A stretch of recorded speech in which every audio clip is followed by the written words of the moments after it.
नमस्कार सबैजनालाई। म ध्रुव रेग्मी रोडथाङबाटै बिलङ गर्छु र मैले चाहिँ रोडथाङको मुद्दालाई धेरै अगाडि सालदेखि नै अगाडि बढाउँदै आइरहेको छु।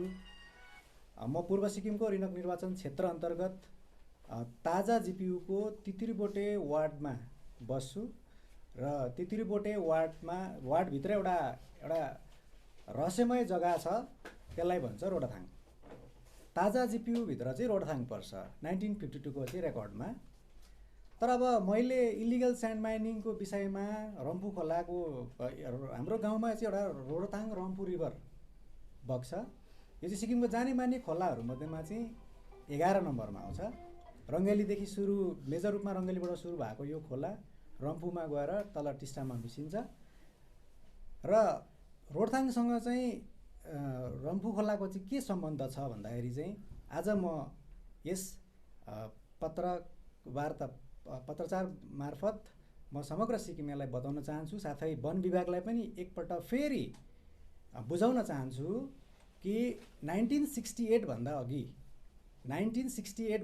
चाहिँ तित्रीबोटे रोडथाङ बजार चाहिँ रम्फू खोलाको किनार साइडमा ताजा जिपियुभित्र पर्ने गर्थ्यो र त्यो रोडथाङ बजार चाहिँ यति साह्रो मान्यता प्राप्त बजार थियो भन्ने एभिडेन्सेसहरू हामीले पाइसकेको छौँ कि नेपाली जातिको माघे सङ्क्रान्ति मेला लाग्ने, सिक्किमको राजा स्वयं गएर मेलामा संलग्न हुने, जनतालाई सम्बोधन गर्ने त्यस्तो खालको एउटा स्थापित बजार थियो।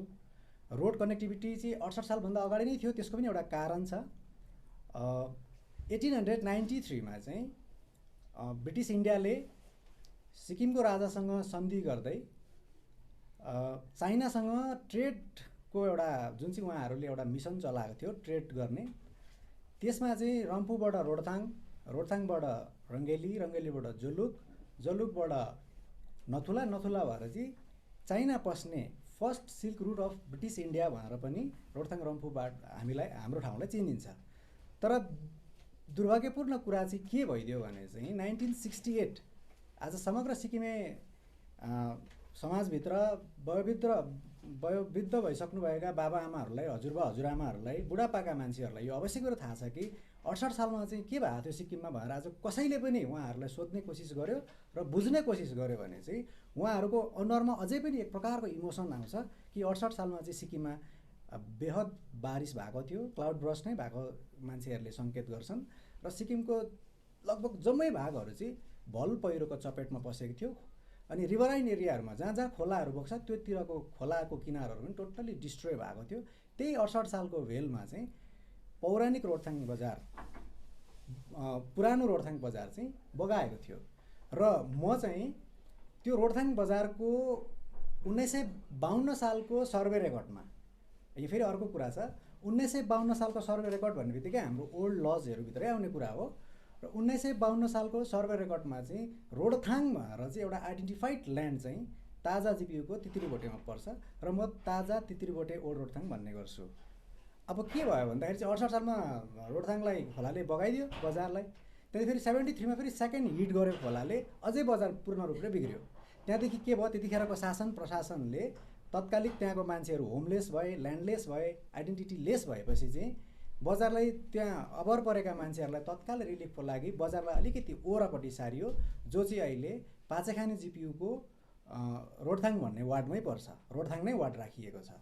राजाको पालीमा चाहिँ हाम्रो रोडथाङ बजार थियो, तर अहिले चाहिँ आएर एउटा आरएमसी भएको छ र पाचेखानी जिपियुले सञ्चालित गर्दैछ। अब म यहाँनिर इलिगल स्यान्ड माइनिङको कुरा अलिकति हाइलाइट गर्न चाहन्छु।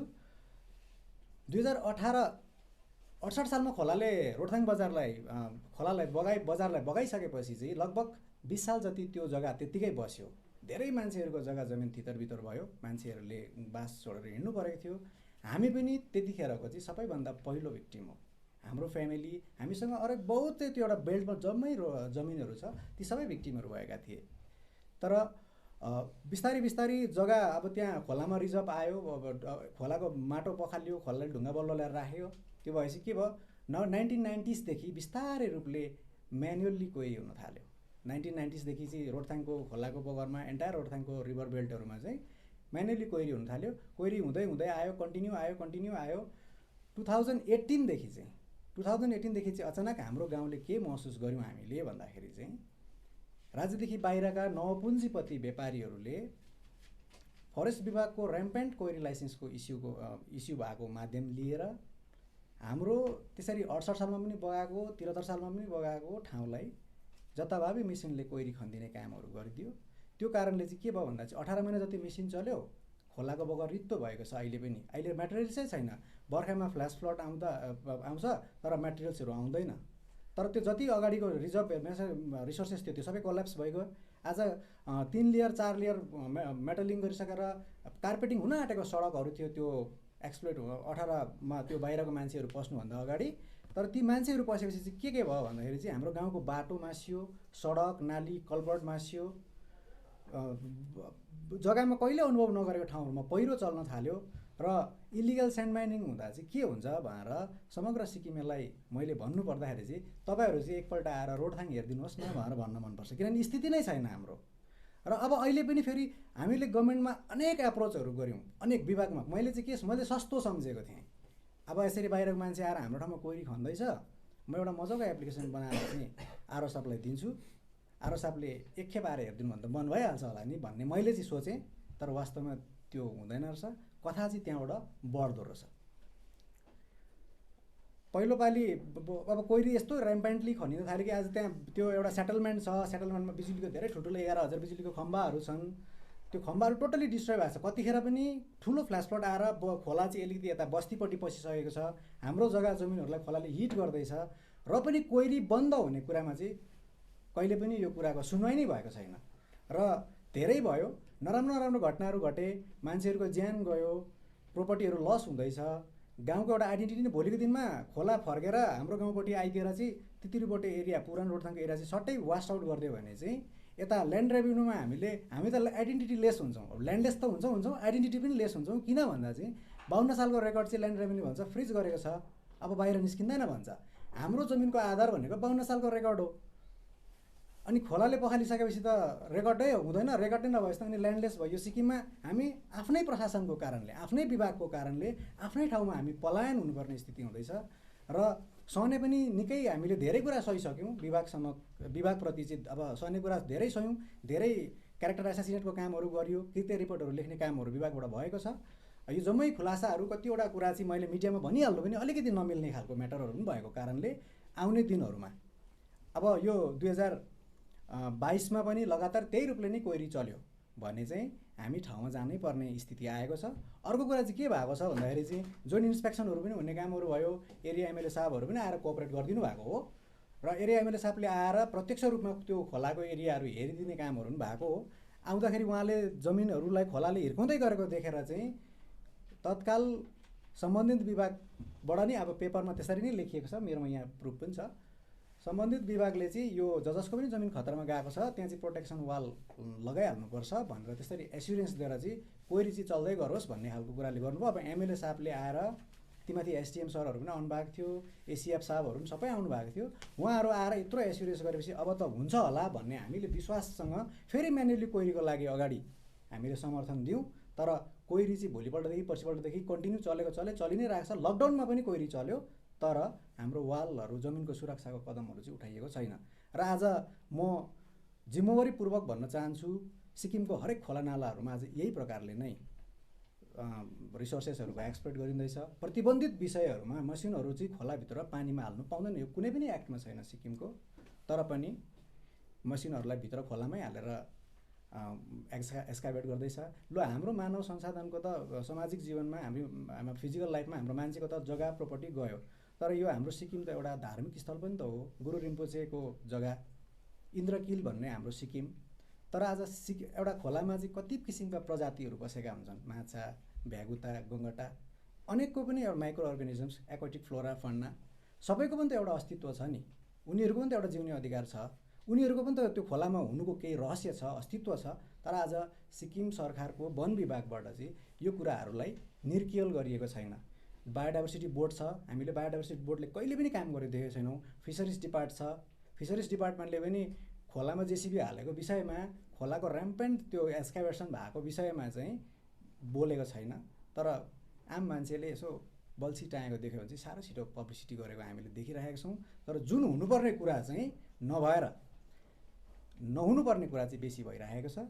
यस कारणले म फरेस्ट डिपार्टमेन्टलाई एकपल्ट विनम्र निवेदनको साथ भन्न चाहन्छु कि 2022मा यो पालिदेखि पनि कोइरी तिनै गतिले चल्यो, मान्छेले त्यसरी नै जबरजस्ती नै पारले कोइरी चलाउन थालेर हाम्रो जग्गा जमिनमा अलिकति केही तलमाथि हुने स्थिति आएको खण्डमा चाहिँ यो पालि चाहिँ हामी वन विभागलाई चाहिँ अलिकति म भन्नु नै चाहन्छु, हामी चाहिँ माटोमा बसेर माटोकै वकालती गर्ने मान्छेहरू हो।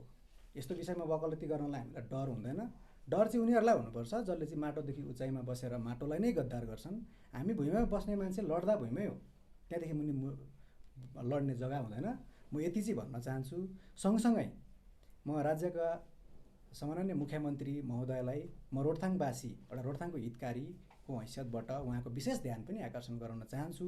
सर, हामीलाई चाहिँ वन विभागले चाहिँ टेरेन, हाम्रो चाहिँ एउटा नमिठो इतिहास छ, हामी धेरै खेप बगेको, हामी धेरै खेप भिक्टिम भएको र अझै त्यो इलिगल स्यान्ड माइनिङ सुरु भइकन पनि धेरै नराम्रो अप्रिय घटनाहरू घटे, ढाकछोपहरू हुने कामहरू भयो।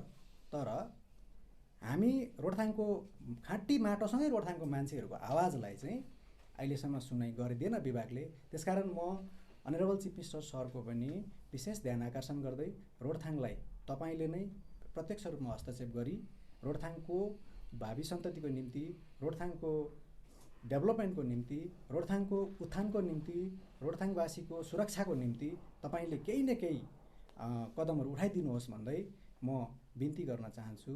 र सिक्किममा भर्खरैदेखि चाहिँ इलिगल स्यान्ड माइनिङको मुद्दाहरूमा कता कता फटाकफुटुक आवाजहरू आउन थाल्यो। हुन त मैले यो 2018देखि नै सुरु गरेको मुद्दा हो। विभिन्न प्रकारको फरेस्ट विभागले के चाहिँ गर्दैन होला भनेर चाहिँ अब भन्नु पऱ्यो भने धेरै लामो समय छ। म सबै कुरा डिस्क्लोज गर्दिनँ, समय आएपछि भन्ने नै छु। किनभने मैले त आफ्नो जग्गा नै मासिँदैछ, आफ्नो बस्ने ल्यान्डै जाँदैछ, आफू फेरि सिक्किममा बसी ल्यान्डलेस हुँदैछु भने मैले वन विभागले अहिलेसम्म के क्रियाकलापहरू गरेको छ भन्ने विषयलाई बोल्नु सायदै मलाई अब अप्ठ्यारो लाग्दैन। तर जतिसक्दो एकपल्ट चाहिँ फेरि पनि विनम्रको निवेदनको साथमा चाहिँ म वन विभागलाई रिक्वेस्ट गर्न चाहन्छु, हाम्रो प्रकृति, हाम्रो खोला नाला, हाम्रो वनस्पतिलाई अलिकति भ्यालु गरिदिनुहोस्। तपाईँहरू चाहिँ रक्षक हो। सिक्किमे जनताको नजरमा चाहिँ सिक्किम फरेस्ट चाहिँ हाम्रो वनस्पतिको रक्षक, हाम्रो खोला नालाको रक्षक, हाम्रो इन्भाइरोमेन्टको रक्षक हो। तर तपाईँहरूले चाहिँ कन्ट्र्याक्टरको रोल निभाउनु हुँदैछ। जसलाई पायो त्यसलाई, जहाँ पायो त्यहीँ, जमिनको ब्याकग्राउन्ड, जमिनको संज्ञान नलिकन जताततै प्रकारले यस्तो जुन प्रकारले कोइरी गरिँदैछ यसले चाहिँ सिक्किम डामाडोल बनिँदैछ र यस विषयमा चाहिँ हामी चाहिँ आवाज उठाउँछौँ। म यति नै भन्न चाहन्छु, हामी चाहिँ आवाज उठाउँछौँ। र विशेष अस्ति पश्चिम सिक्किमको कलेज खोलाको अवैध कोइरी काण्डलाई लिएर एसपिवाइएफका साथीहरूले पनि आवाज उठाउनु भएको छ। यसरी नै विभिन्न हस्तीहरूले पनि विभिन्न सामाजिक सञ्जाल मार्फत फेसबुकमा इलिगल स्यान्ड माइनिङको विषयमा आवाजहरू उठाउन थाल्नु भएको छ।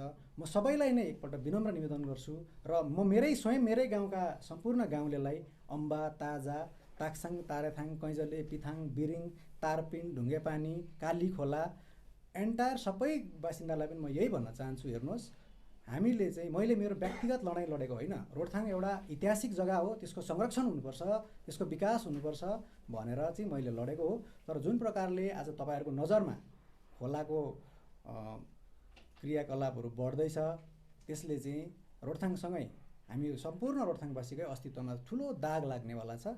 यस विषयमा तपाईँहरूले पनि सचेत भएर यस मिसनमा अगाडि आउनुहोस्। खोला नालामा रोडथाङदेखि रम्फूदेखि रोडथाङसम्म तपाईँलाई म अलिकति छटकरीमा जानकारी गराउन चाहन्छु। रोडथाङदेखि रम्फूसम्म लगभग 11 किलोमिटरको एरिया होला। त्यहाँ प्रायः सबै ठाउँमा नै जेसिबी लागिरहेछ। बर्खामा तपाईँहरूले प्रायः फेसबुकतिर देख्नुहुन्छ, हिउँदोभरि हामीलाई चाहिनुहुन्छ, हामी रोडथाङबाट रम्फू जान पाउँछौँ, रम्फूबाट सजिलै सिलगढी जान सक्छौँ। आपद विपद पऱ्यो, बिमारीहरू भयो भने पनि सहज हुन्छ हामीलाई हिउँदो महिनामा। तर जस्तो बर्खा लाग्छ र रम्फूको बाटो ठप्प हुन्छ, कारण मुनि जेसिबीले खोला एक्सकाभेट गरिरहेको हुन्छ। फ्ल्यास फ्लड आउँदाखेरि गएर भित्तामा थोरिन्छ, भित्तामा थोरेपछि पहिरो जान्छ, बाटो बन्द भइहाल्छ। काहीँ पनि खोलामा जेसिबी लाउँदाखेरि हामीलाई चाहिँ सही भएको छैन। यस कारणले वन विभागलाई म विनम्र एकपल्ट अनुरोध गर्दै यस कुरालाई मध्यनजर राखेर इलिगल स्यान्ड माइनिङको विषयलाई चाहिँ तपाईँहरूले निर्क्युल गरिदिनुहोस् भन्ने कुरा म राख्न चाहन्छु। धन्यवाद। क्वेसनहरू केही छ भने तपाईँले राखिदिनुहोस्। यो तपाईँको यो मेरो कन्टेन्सन इज द्याट रोराथाङमा चाहिँ एक्जिस्टेन्समै ट्रेड भइरहेको छ अहिले होइन? एकदमै इलिगल माइनिङ अगाडिको दिनदेखि नै भइरहेको illegal mining. Note two things कि यो क्वारी त लाइसेन्स लिएर गरेको हो नि होइन? तर कसरी इलिगल भयो भने इन्डिया तपाईँको कुरा अनि यो विशेष गरेर तपाईँले जो भइरहेको छ नि यसमा रम्फूमा कति पपुलेसनलाई एफेक्ट हुन्छ डाइरेक्टली र इन्डाइरेक्टली? तपाईँले रम्फूको कुरा गर्नुभयो। विशेष गरेर जुन प्रकारले 2018देखि राज्यदेखि बाहिरको पुँजीपति व्यापारीहरूलाई आश्रय दिने कामहरू भयो र हाम्रो गाउँमा एउटा आनन्दले बसिआएको आनन्दले रहिआएको गाउँमा जुन प्रकारले बाहिरबाट इलिगल मान्छेहरूलाई हाम्रो गाउँको कुनै सेन्टिमेन्टै थाहा नभएको मान्छेहरूलाई पुँजीपतिहरूलाई क्यापिटलिस्टहरूलाई मेसिन छिराएर उनीहरूकै ठुल्ठुलो मान गाडी छिराएर जुन प्रकारले कोइरी खनाउने कामहरू भयो यो कारणले चाहिँ हामीको अहिलेको प्रेजेन्ट सिचुएसनमा इमिडिएटली चाहिँ 25 जना परिवारहरूको चाहिँ घर जग्गा जमिन विशेष गरेर र घरहरू चाहिँ जाँदैछ र उहाँहरूको चाहिँ त्यहाँबाट जाने ठाउँ छैन। हाम्रो पनि कहीँ छैन अर्को जग्गा। There is no any place. हाम्रो कहीँ छैन। हाम्रो त्यो हाम्रो 100 वर्ष अगाडिदेखिको इतिहास छ रोहताङमा, तर हामी आफ्नै ठाउँमा पनि असुरक्षित भइरहेका छौँ। First question was like no one permit लिएर क्वारिङ सुरु गरेको होला। सो तपाईँकोमा चाहिँ कसरी चाहिँ you are using the word illegal quarrying होइन? मैले विशेष आरटिआई मार्फतबाट कतिवटा आरटिआई गर्दा विभागबाट थाहा पाएको अनुसार खोलामा जेसिबी हाल्ने अनुमति नै छैन। खोलामा जेसिबी हाल्ने अनुमति नै छैन। अझै हाम्रो रोड तित्रीपट्टि ओडरथाङको एरियामा झन् त्यो सवाल नै नआउनु पर्ने हो। तर खोला जहाँबाट युटर्न हुने बस्तीपट्टि जहाँबाट बस्तीपट्टि हिट हुने ठाउँ छ ती चाहिँ जेसिबीले काम गरेर चाहिँ खोला 99% डाइभर्ट भइसकेको छ अहिले। तपाईँको हिउँदो महिनामा पनि बस्तीको फेदबाट खोला कुद्दैछ भने चाहिँ बर्खामा त ठुलो कुद्छ। त्यो कारणले गर्दाखेरि चाहिँ म तित्रीपट्टि ओडरथाङमा चाहिँ इलिगल स्यान्ड माइनिङ नै भएको हो भनेर भन्न चाहन्छु। ध्रुवजी तपाईँले अब के अरे पुँजीपतिहरूलाई भन्नुभयो है स्टेटदेखि बाहिर त्यो त्यहाँको जुन अब के अरे माइनिङ हुँदैछ है इलिगल माइनिङ के अरे स्यान्ड माइनिङहरू हुँदैछ त्यो चाहिँ कहाँ कुन पुँजीपतिहरू र कसको लागि युज हुँदैछ त्यो सामानहरू चाहिँ? विशेष गरेर दुईवटा ठाउँको पुँजीपतिहरूको विशेष नाम लिन चाहन्छु। एउटा त पाक्योङ टु रिनक 26 किलोमिटरको एनएचआइडिसिएलको रोड वाइडनिङ प्लस ब्याक कटिङको कामहरू चल्दैछ। अहिले पनि निरन्तर सकिन आँट्यो। अब चाहिँ त्यहाँ एउटा सिलिगुडीको भन्नेमा सुन्नमा आएको छ कि आलम इन्टरप्राइज भन्ने एकजना उर्दू भाषामा गाडी लेखेको नम्बर लेखेको पश्चिम बङ्गालको नम्बर भएको उर्दू भाषामा लेखेको गाडी, कतिमा त नम्बर प्लेट पनि छैन, त्यस्तो खालको गाडीले अब अचानक भित्र छिराएर कामहरू गर्यो। ऊ एक नम्बरको बाहिरको पुँजीपति भयो। अर्को एकजना के भयो भने अब म उहाँको नाम लिएर डिस्क्लोज गर्न चाहिँ चाहदिनँ, किनभने मान्छेलाई डाइरेक्ट नाम लिनु अप्ठ्यारै हुन्छ। उहाँको पनि अस्तित्व हुन्छ, छवि छ। उहाँले के गर्नुभयो भने आफ्नो नाममा लाइसेन्स बनाउनु भयो। आफ्नो नाममा अब सिक्किमेले लोकलले डिपार्टमेन्टमा एप्रोच गरे, लाइसेन्स बन्यो।